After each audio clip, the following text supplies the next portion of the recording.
Good morning, good afternoon, good evening, whenever you're watching and however you're watching, whether it's on Twitter, on my Twitter page, or on my YouTube page. Thank you for making sports and the world a part of your day. I'm Ladarius, hoping you are well and safe out there. And happy opening day to the rest of the teams who didn't get to enjoy their home on opening day there. So according to my Cubs, sneak in.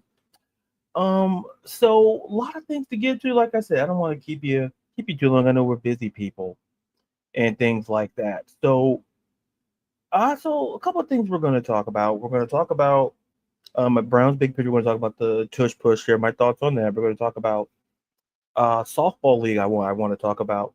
I want to talk about men's and women's Final Four, but I want to lead off and want to talk about Major League Baseball, as I mentioned in the intro, but specifically all this talk about these torpedo bats. And and to me, like, is it good for baseball, bad for baseball? Here's my thing. I understand the argument that we could say, oh, you don't need to have them. But to me, I'm of the core belief that your offense, especially in baseball, it depends on who's holding the bat. Like, oh, well, the design of the bat looks different. But, like, no, but here's the thing. If your offense was not great before you had the bats, I don't think you have the right to kind of chime in and say, "Oh, these bats are terrible for the game." No, there are certain factors that go into having a great offense. And listen, A, look at your lineup. B, listen how you position your lineup in the ballpark you play in. Listen, baseball has always been a sport where, like any other sport, where innovation, kind of prolongs the game. And listen, there was a point in time when we had these guys that they're catching the balls with their bare hands. There was a point in time that when we got the gloves were too small. And go back and like the early 20th century, where listen, there was a lot of errors. You want to know why? Because the gloves were too small. So they say, well, let's make the gloves big. I never heard anyone say, oh, well, the gloves are big. It's a disadvantage. To the offense with the deep. No, torpedo bats don't hinder the game. Because if you're Aaron Judge using a torpedo bat, well, Aaron Judge was pretty good without the torpedo bat. If your offense was not great before you got the bats, then I just don't feel you can't say, oh, the bats are hurting the game. And listen, and looking at and listen, it's science. And listen, a lot of folks don't like science. So here's the thing. The reality is this: when we talk about the dynamic here, and bringing excellent article ESPN about it. This is like the sledgehammer. It's like you look at the diameter of the bat and the broomstick. It needs balance. So my whole thing, there's physics. There's exit velocity. To me, that's the big one: exit velocity. How much does it enhance the exit velocity when the ball comes off the bat? We could argue, oh, the pitching is great, but here's the thing: when it comes to pitching, I could argue and make the case that listen, professional Major League Baseball players can hit 100-mile-an-hour fastballs.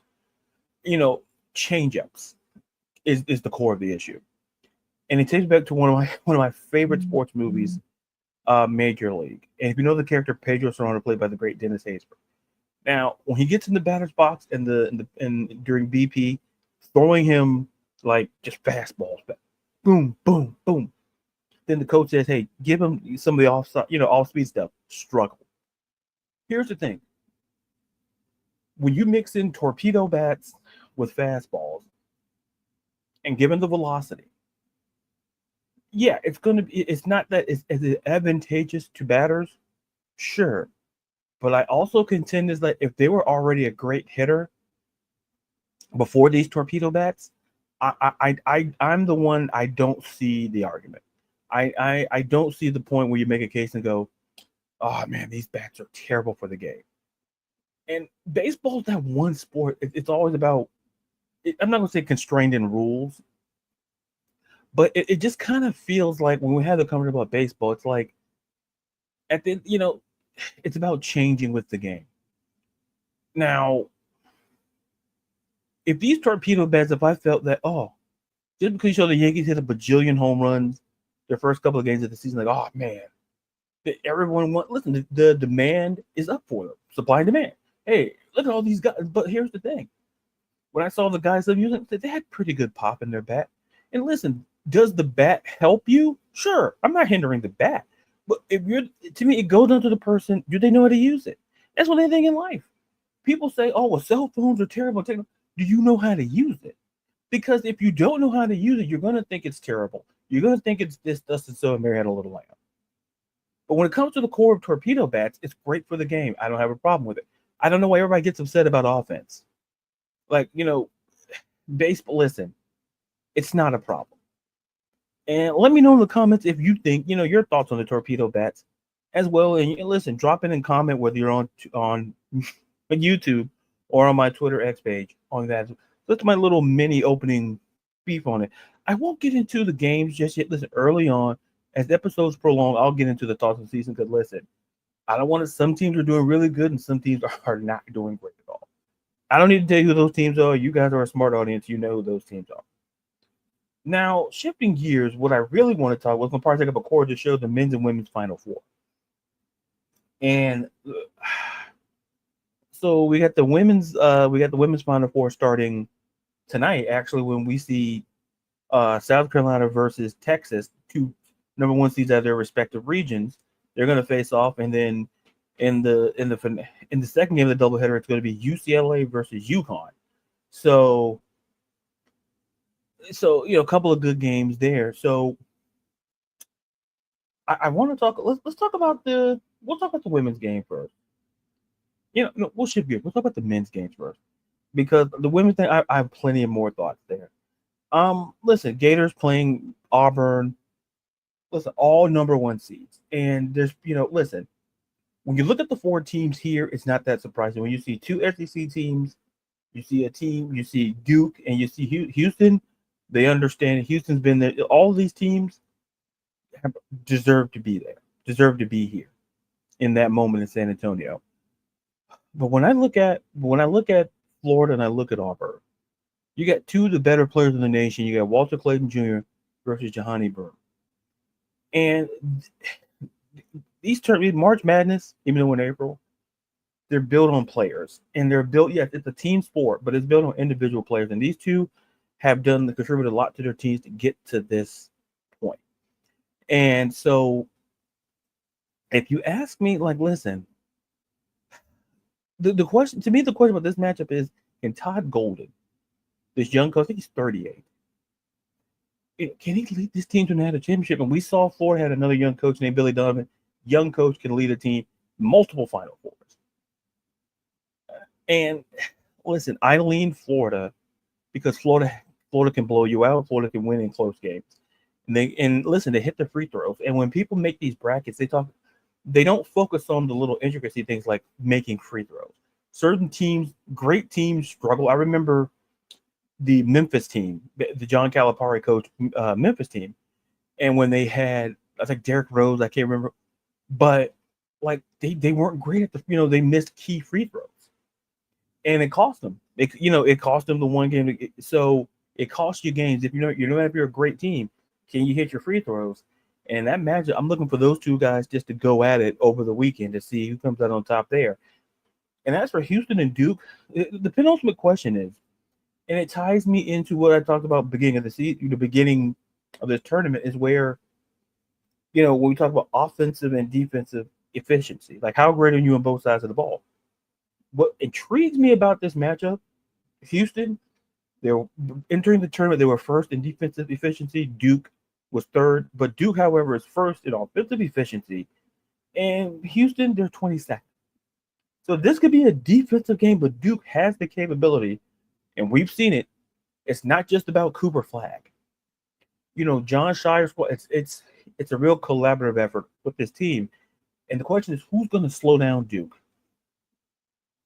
That's the question. Because they're easily the most well-balanced team out of the four teams here. And there's a good shot we could see two young coaches, not even 40, I believe, in the national championship game. And they're facing veteran guys who've been there, done that in Bruce Pearl for Auburn and Kelvin Sampson for Houston.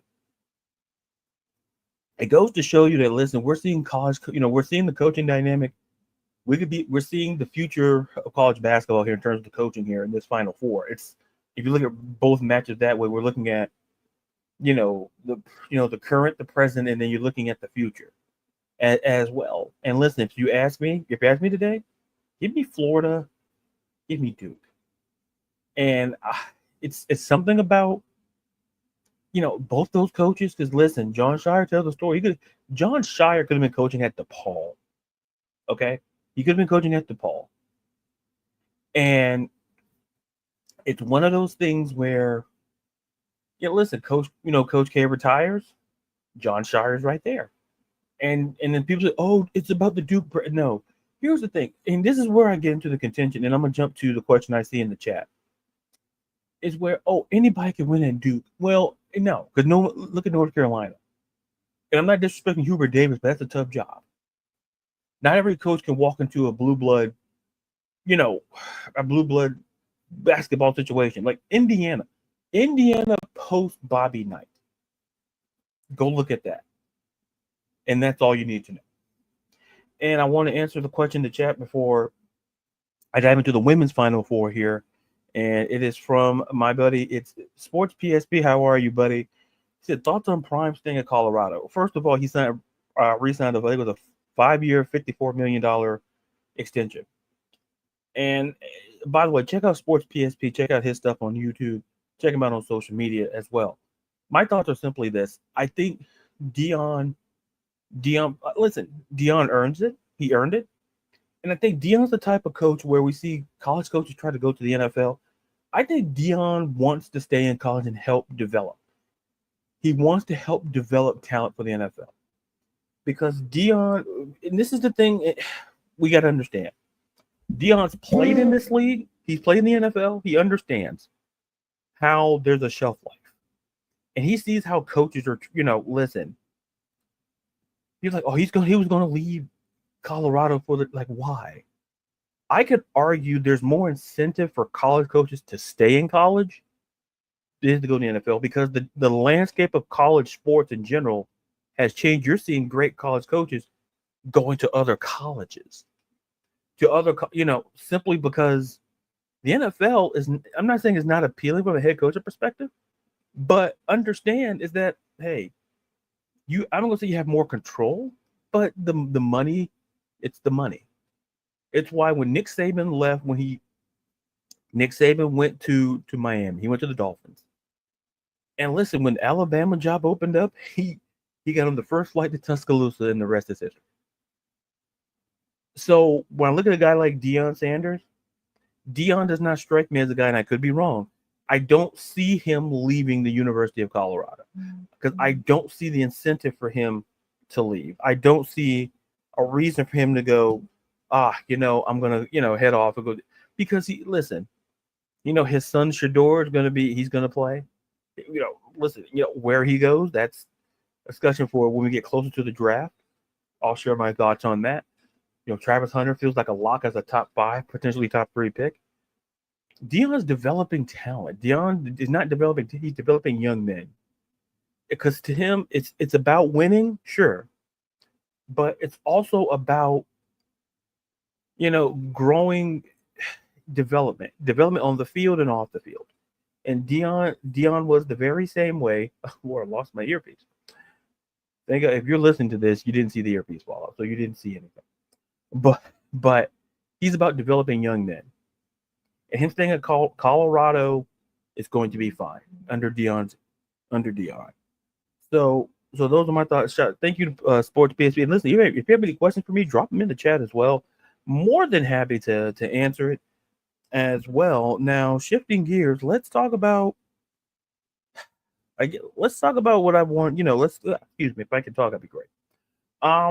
Let's talk about the women's Final Four, because this women's Final Four is very interesting.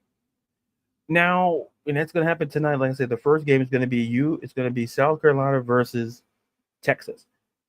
And when and as much as I talked about the offensive and defensive efficiency for the men's side, For the women's side, it's about field goal percentage and opposing field goal percentage.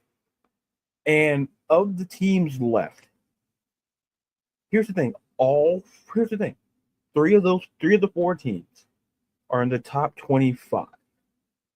The exception is Texas. Texas is 30th, was in 30th in field goal percentage, and they were 71st in opposing field goal percentage.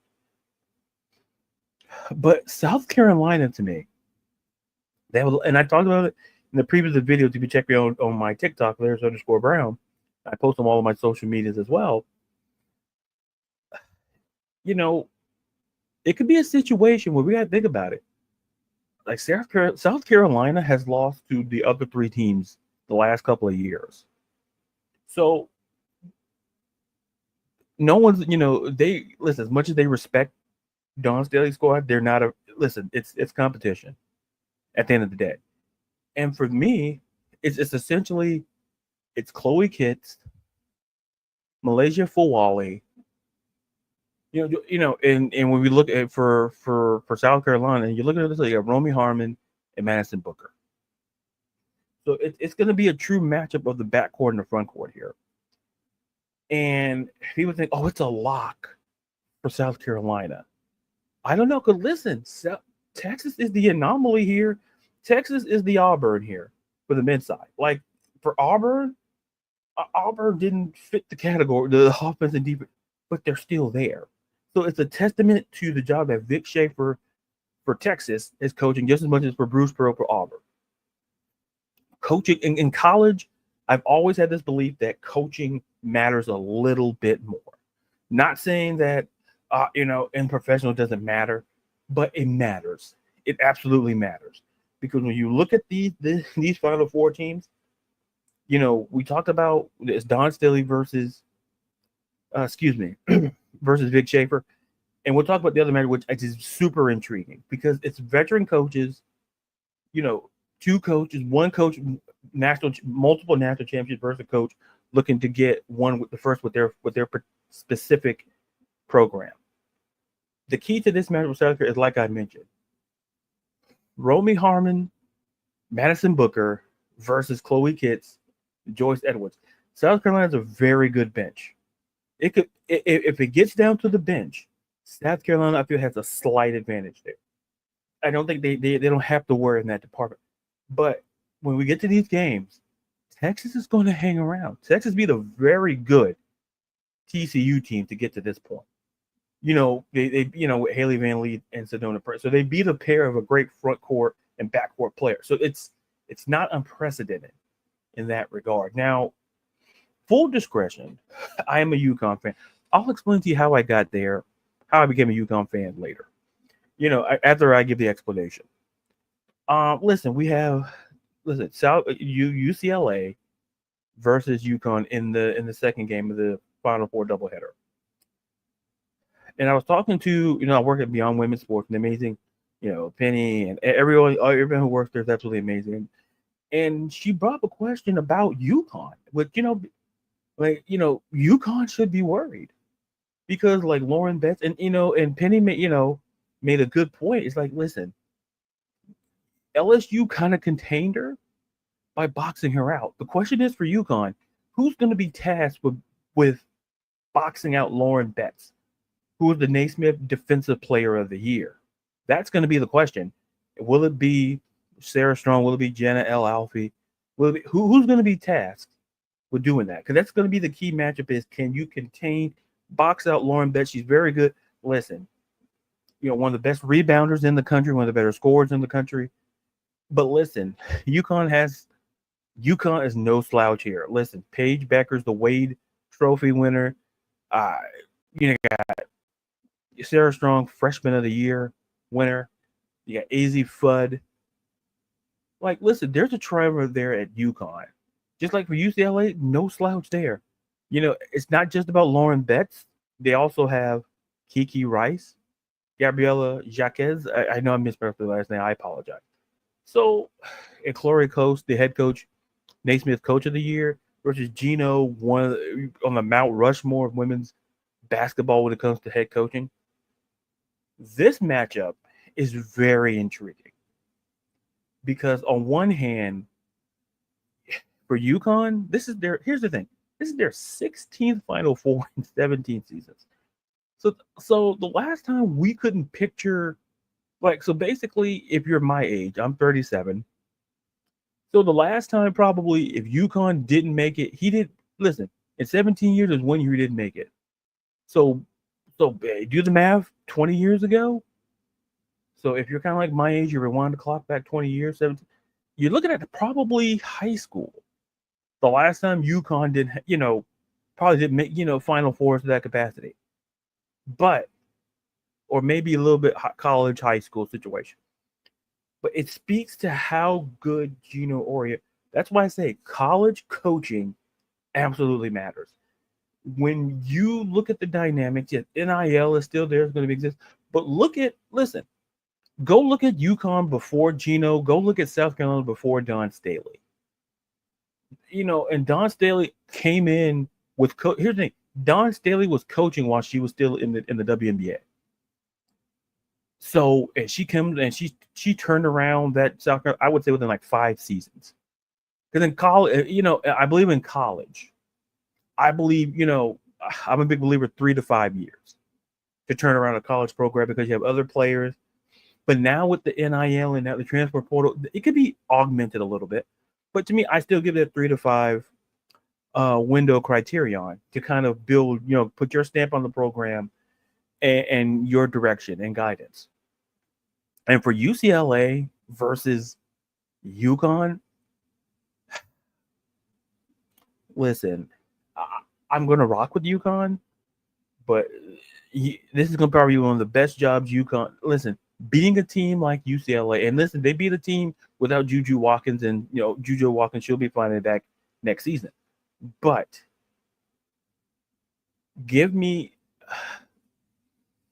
listen, if you ask me today, give me UConn versus South Carolina. Now, am I saying that's going to happen? It's going to be a reality? No, but listen, until either program proves me wrong, they played in big games before. And until they prove me wrong, I'm going to rock with them until, I guess, I don't want to say until further notice, but until I see something different. So give me those two there. Now before we shift gears, before you listen, if you're watching, follow me on Twitter and TikTok at @Ladarius_Brown. Follow me on Instagram Ladarius _Brown. Follow my YouTube channel at Ladarius B. The video both videos for these games are out. Check them out there on the social media platforms, and I'll have a preview of the national championship game tomorrow. That will come out tomorrow as the two teams are playing tonight. So with that being said, I want to give a quick shout out to the AUSL, the Athletes Unlimited Softball League, that I also cover. They're on tour. Check them out. Season starts June 7th. I'll be covering the season. And listen, if you're a huge softball fan like I am, listen, the people connected to the program, connected to this, Kim Nigg, former Marlins general manager, first full-time female general manager, legends like Kat Osterman, Jenny Finch, Natasha Wadley, they're all connected. If you remember USA softball, listen, dominance. And listen, I'm a Kat Osterman fan. So, you're not supposed to have any favorites, but I do have favorites. When people say they don't have favorites, you have a favorite. You don't want to admit it, but you have a favorite. So I want you guys to check that out and get on board with that as well. Oh, you know what? Doing a show by myself, I tend to forget that I promised you guys a UConn story. So I'll give you the UConn story. So I became a UConn fan because of Sue Bird. And it was the year that they won the national championship, which was 2002. And the same year she went number 1 overall to the Seattle Storm. And I said to myself, wherever Sue Bird goes, that's the WNBA team I'm going to follow. Because I was watching the sport. I was watching WNBA. I just didn't have a favorite team. Like I was watching, the Comets team, as a kid, watching the Comets, watching the Sparks and their dynasty, watching, Liberty, watching. But I said, I wanted a team to follow. And I love the way Sue Bird plays. It low key kind of it's Paige Beckers-esque, but in terms of how they are statistically speaking, from a 50% from the field, 40% from three, and 9% from the free throw line. How great they are, efficient they are. But and I said, she went to the Seattle Storm. So I've been the Seattle Storm fan since 2002, and I've been a UConn fan a little bit before that. So I've been a UConn fan. This is I think probably my 25th year as a UConn fan. I was a fan of them since high school. But I just didn't know as I have a favorite player, and I said, well, I'll rock with Sue Bird. Nothing against Diana Taurasi, nothing against Maya Moore, nothing, all great, but Sue Bird's my forever go. So that's the UConn story. It wasn't. Listen, I knew it wasn't exciting as you thought it was probably going to be, but listen, it's a story nonetheless. So before I get you out of here, let's go to Brown's big picture. And one topic I want to talk about the NFL. Some of the rules, the OT rules, which long overdue to get done. Let me get simple. It's pacing myself. It's a live show. I like the overtime rules. I mentioned this on the Morning Madness Crew, the morning show I do with guys like C-Double, Kerry, and Ron. I talked about how that's significant. How now, listen, ties. Like when the NHL got away from the ties, I'm like, okay, the NFL could do it too. It's like because ties complicate standings, and it's like, to me it does, because then there's tiebreakers, and it's like it's either you win or you lose, and it kind of lessens the complications. So, but the one I want to talk about is the tush push, and I'm going to get into Brown's big picture here before I let all you amazing people go for the day. Is people complaining about the tush push, and I'm going to share my thoughts on this, and people let me know your thoughts on it too as well. And like I said earlier, if you have questions for me, you go to my social medias, drop a question there, and I'll answer it on a future episode or on one of the other podcasts that I'll do. I'll be more than happy to answer it. But here's the thing with the tush push, and here's the thing that I need people to understand. I keep hearing, about, competitive advantage. I keep hearing, injuries, and here's the thing, and I shut it down immediately by saying I have not seen data that says that the tush push is dangerous for the game. Until I see that data, here's the problem. If your team can't do it, then it's essentially a copycat stance I feel about torpedo bats. It's like, listen, how were you before? Like I'm like, these torpedo bats happen, and you're like, oh my god, the offense. Yeah, are we going to see more home runs? Potentially, yes. And just like we're seeing more torpedo bats, we've seen more teams try to attempt the tush push and not do it great. Because if you're not the Philadelphia Eagles, then you may not be great at it. And some of the teams complain about it, did it and failed. That's the part that gets me. It's that I haven't seen rules that say, oh, this is terrible for the, it's not terrible. It's if you can't do it. Listen, we are all blessed to do many of the great things. We all have many talents, and we all listen. If you're not great at it, that's not. Oh, let's get rid of it. Don't be the person just because you're not great at something. Oh, you got to get rid of it. Because you're not great at it doesn't mean everybody else is terrible at it. They work at it. It's a craft. The Eagles said, "Listen, we're going to build an offensive line that's going to do this tush push and be successful." And just because, and it's about the execution and it's the coaching. The coaching matters here. And I'm glad it's shelved because no. Because simply put, if you can't do it, just because you can't do it, doesn't mean, the next team can or can't do it. It's like if you can't do it so bad, stop it. You play defense. There's multiple sides of the ball in the NFL. It's your job to stop it. So stop it. So that's my thing. And hopefully next time I enjoy your company, I want to have a guest on because I like, all you guys like to hear me talk by myself because, you see it all worked out fantastic. But once again, folks, I don't know. We're going to do these I'll probably have an episode out next week, be more consistent. And like I said, and before I go, I apologize for not being consistent. Things happen in life. But I will come out with more content and more things like that. And for those who took time out of their day, and shout out to PSP for commenting, once again, you have any questions or thoughts, drop them here during live on the shows that I do. Go to my social media, go to my Twitter, my TikTok, my Instagram. Go, and we have a Facebook page as well for the podcast. So go to Sports in the World Podcast there on Facebook and drop questions there. I'll answer them on the show. And let me know who you want to see on the show, like the types of people you want to see on the show. Hopefully, I'll have more people, have a guest on next week or 2 weeks or so, and try to have on a guest. But folks, that is the Sports in the World Podcast, the live edition of the Sports in the World Podcast, folks. And until you see and or hear me again, I'm Ladarius. Be real, be you, be blessed, and be safe from all of here from the Sports and the World Podcast.